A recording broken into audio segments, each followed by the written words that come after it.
주가의 향방을 알 수 있는 힌트, 기업에게 직접 듣는 IR 정보, 노다지 IR 노트에 있습니다. 고정 댓글을 타고 오세요. 유안타증권 유동원 본부장님, 오랜만에 뵙습니다. 그러게요. 어서 정말 오십시오. 오랜만이네요. 네네. 반갑습니다. 저희 여기 방송이 사무실 아니죠. 옮긴 다음에 거의 처음 뵙니다. 네, 반가운 게 아니죠. 오랜만입니다. 오랜만에. 네. 또 요즘 또 엄청 잘 되신다고 소문이 자자해가지고. 아닙니다. 그냥 열심히 하고 있습니다. 예. 네. 지금 또 이제 해외 시장도 좋은데다가 또 유동원 본부장님 또 꾸준하게 지금 몇 년 되신 거죠? 지금 랩 이제 5년 반 됐죠. 거의. 벌써요? 예. 와, 근데 또 이제 2019년 10월 1일부터 시작했으니까 5년 반까지는 아니구나. 뭐 한 5년 4개월 됐네요. 근데 뭐 이제 좋을 때도 있었고 힘들 때도 있었고 근데 지금은 또 이제 거의 사상 최고치 가고 있고 미장도. 근데 가장 이제 최근 이슈부터 좀 한번 좀 짚어봤으면 좋겠어요. 네, 좋습니다. 우리 시간으로 19일 새벽에 미국의 FOMC 결과가 나왔는데 당장 25bp 금리 인하보다 내년에 이제 가이던스죠. 점도표. 금리 2025년에 4번이 아니라 2번만 내릴 거야. 이런 신호를 줬어요. 네. 그러면서 나스닥도 한 3% 조정받고. 네. 요건 좀 어떻게 해석을 하면 좋겠습니까? 자, 우리가 이제 금리에 대해서 잘 생각해 보시면 금리를 인하하는 것이 좋다고 생각하시죠. 대부분. 뭐 일반적으로는. 그렇죠. 왜냐하면 그게 이제 워런 버핏이 얘기할 때 금리는 중력 같아서 금리가 높으면 높을수록 절대 가치는 낮아지고 네. 금리가 낮으면 낮을수록 절대 가치는 높아진다. 맞죠? 네. 근데 요거를 잘 해석하셔야 되는 게 금리를 내리고 올리고 하는 이유가 인플레이션의 영향을 받아서도 있지만 또 경기하고도 연결이 되죠. 그래서 금리를 너무 빠르게 내린다라는 건 뭐냐면 그만큼 경기가 빨리 식는다 또는 굉장히 빠르게 안 좋아진다. 그래서 경기 침체로 넘어간다라는 개념이 될 수도 있습니다. 네. 그래서 지금 현재 금리를 보시면 이번에 FOMC가 0.25% 내림으로 인해서 9월부터 인하를 시작해서 3개월 동안 1%나 내려줬어요. 네. 사실 굉장히 빠른 속도죠. 그렇죠. 그렇게 계산하면 50, 25, 25. 그렇죠. 그러면 3개월 동안에 그러니까 3번 만나는데 1%라는 것은 예. 그러니까 매번 만날 때마다 내리는 거랑 똑같은 네. 얘기죠. 심지어는 사실 한 번 내려줬어야 되는데 안 내렸어서 4번 연속으로 내린 거다. 뭐 이렇게 생각하셔도 됩니다. 근데 이제 그게 매번 만날 때마다 내리는 거 대비해서 예. 이번에 나온 점도표를 보시면은 내년에는 2번만 내려준다 이잖아요. 네. 예, 그러니까 결국은 8번 내리다가 네. 2번 내리는 걸로 바뀌는 거죠. 예. 그래서 이것만 보고 있으면 큰일 났다라고 걱정을 하실 수도 있죠. 왜냐하면 금리를 내리는 속도가 더뎌지니까. 그렇지만 우리는 금리를 내리는 속도가 더뎌지는 것은 오히려 좋다라고 생각합니다. 그 이유는 자 테이블 한번 보시면은 금리를 굉장히 빠르게 2.5% 내리게 되면 보통 경기 침체가 왔어요. 보시면 이제 회색 선이 경기 침체이고요. 네. 금리를 내리기 시작했었을 때 2.5% 내리면 경기 침체, 또 2.5% 내리면 경기 침체, 2.5% 내리면 경기 침체, 2.5% 내리면 경기 침체 이런 식이잖아요. 네. 그러니까 2.5%라는 게 좀 의미 있는 숫자 정도라는 거죠. 그만큼 금리를 2.5% 이상 내린다라는 것은 그만큼 경기가 안 좋아질 것이고 안 좋아지고 있고 네. 그렇기 때문에 빠르게 내린 거다. 근데 반면에 여기 중간에 테이블 보시면은 차트 보시면 1.25%만 내린 적이 있죠. 예. 예. 제가 보라색으로 써놨습니다. 마이너스 1.25%. 이게 언제냐면 95년부터 2000년도 사이클이에요. 그래서 아주 긴 기간 동안에 1.25%만 내렸고요. 네. 그리고 나서 다시 올렸고, 그리고 나서 이제 마지막에 이제 내리기 시작했었을 때 2.5% 빠르게 내리니까 터졌죠. 예, 그래서 금리를 천천히 덜 내려주는 게 오히려 더 장기적으로 증시에는 좋습니다. 그러니까 어떤 위기 상황이 아니다라는 거겠죠. 그렇죠. 그러니까 사실 금리를 빠르게 내렸다라는 거는 빨리 금리를 내려야만 하는 상황이었으니. 그렇죠. 예, 그게 네, 위기 상황이었고. 맞아요. 그래서 이 테이블이 얘기해 주는 건 뭐냐면 네. 과거에 금리를 빠르게 내리는 것이 좋은 게 아니고 빠르게 내리는 것이 오히려 당연히 금리가 낮으면은 밸류에이션 자체의 매력도는 좋아지는 거지만 경기가 워낙 안 좋아지기 때문에 기업의 실적이 깨지는 게 같이 나오다 보니까 그래서 큰 위기가 오는 것이죠. 심지어는 보시면 2000년도 저 사이클이 들어왔었을 때 95년부터 2000년 가기 전까지는요. 네. 기업의 펀더멘탈이 자기 자본 이익률이 계속해서 거의 올라가는 추세에서 거의 98년에는 20%를 돌파를 했었어요. 자기 자본 이익률이. 예. 근데 이제 99년, 2000년, 2001년, 2002년 이때가 박살이 납니다. IT 버블이 빠질 때. 그래서 ROE가 10% 미만으로 떨어져요. 절반으로 줍니다. 네. 그러니까 금리를 저렇게 많이 내려주는 시나리오가 나온 거죠. 그래서 오히려 금리를 많이 내려주는 게 사실은 기업의 실적이 안 좋아지고 있는 의미가 되다 보니까 그냥 기업의 이익이 변화가 없다 그러면 금리 떨어뜨려 주면 그 매력도 높아지는 거지만 그래서 우리는 항상 같이 봐야 되는 거죠. 일면적으로 보는 게 아니라 이면적으로 봐야 되는 건데 경기와 연결되어 있는 이 ROE 자기 자본 이익률과 그리고 금리의 수준을 같이 봐야 되는 거죠. 그래서 지금 이번에 금리를 1% 내려주고 네. 내년에 0.5%만 내려줘도 된다라고 생각하는 이유는 그만큼 내년도의 경기가 괜찮을 거라는 거죠. 괜찮은 정도가 아니라 오히려 더 좋아질 수도 있다라는 거죠. 예, 그래서 그러면 무슨 얘기냐? 기업의 이익이 올해 대비해서 내년도에 많이 늘 거다. 그래서 그게 확인이 되면 또 증시는 올라가는 겁니다. 네, 지금까지는 어쨌든 증시가 많이 올랐잖아요. 네. 예, 그러다 보니까 기업이 올해 10% 정도 이익 증가했거든요. 네. S&P 500이 9.6% 정도. 그래서 많이 올랐어요. 예. 근데 증시는 거의 20몇 % 올랐잖아요. 네.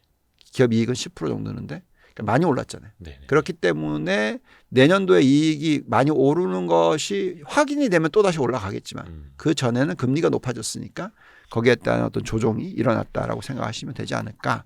그래서 장기적으로 저희는 생각하는 게 금리가 그렇게 쉽게 안 떨어질 거다.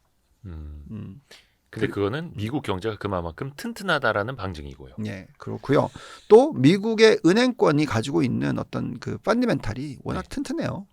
지금 보시면은 예. 은행의 자기 자본 비율이라고 하죠. 자기 자본 Tier 비율. 1 Capital Ratio, 그러니까 BIS 비율의 Tier 네. 1. 예.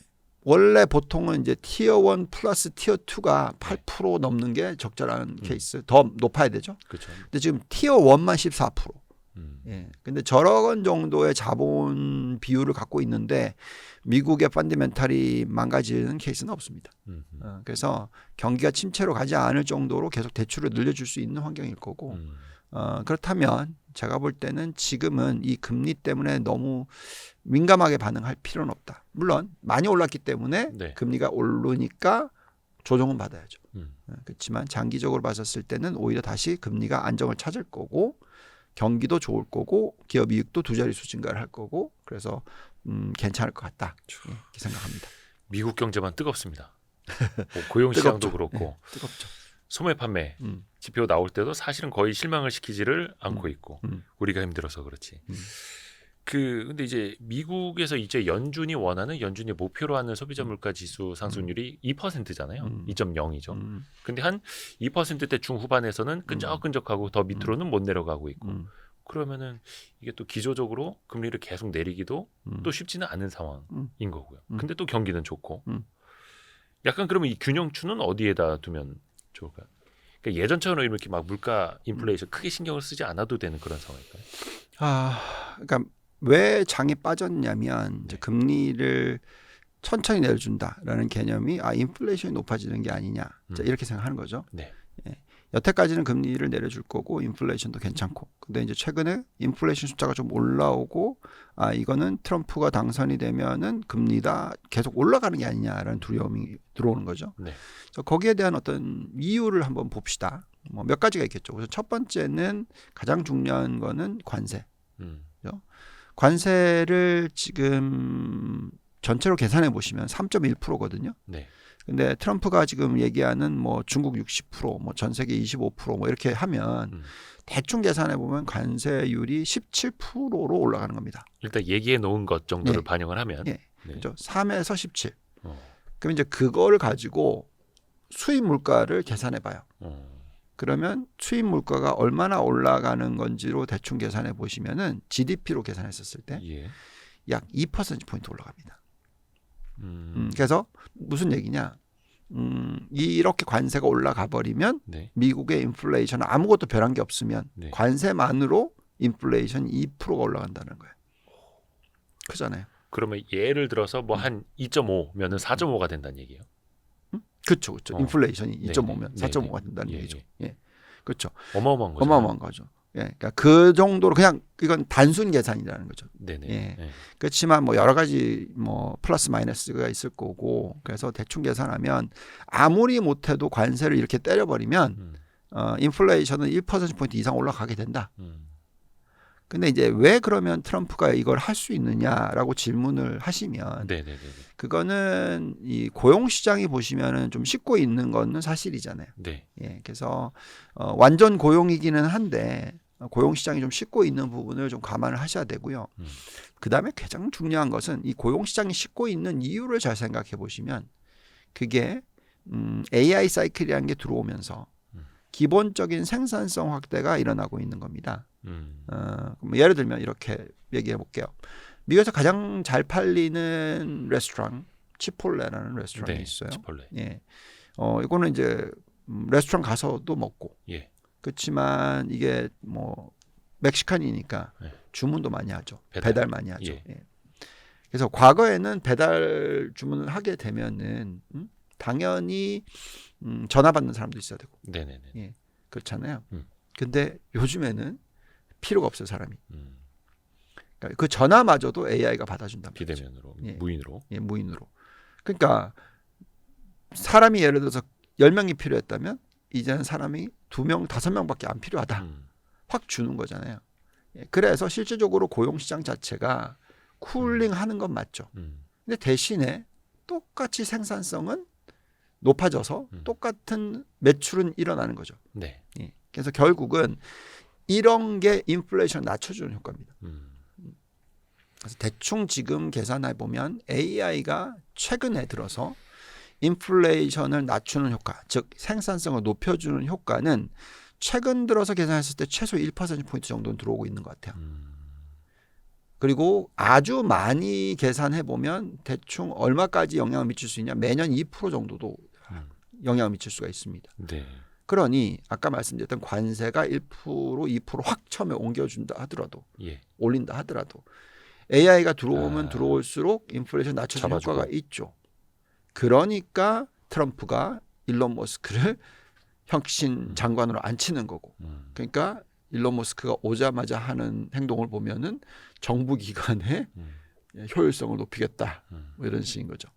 그래서 물론 임금 상승률과 고용 시장이 빠르게 식으면 안 좋을 것 같아 보이지만 실질적으로 그거는 생산성이 떨어지면서 일어나는 현상이면 걱정이 되겠으나 생산성은 올라가고 고용은 안정찾거나 줄고 이런 모습으로 간다는 거죠. 그게 1995년에서 2000년에 있었던 닷컴 버블이 일어났던 시기에 거의 3년 연속으로 그렇게 됐었어요. 그러니까 인플레이션은 낮아지고 오히려 생산성은 높아지고. 그래서 인플레이션이 거의 2% 밑으로 확 떨어졌었어요. 네네네. 예, 그러면서 생산성은 높아졌기 때문에 이 AI 인터넷 사이클이 시장을 주도했었던 거고 다만 나중에 왜 닷컴 버블이 만들어지고 붕괴가 됐냐면 나중에 마지막 1년 반이 엄청나게 생산성이 높아졌는데 네. 동시다발적으로 고용도 엄청나게 핫해버린 거예요.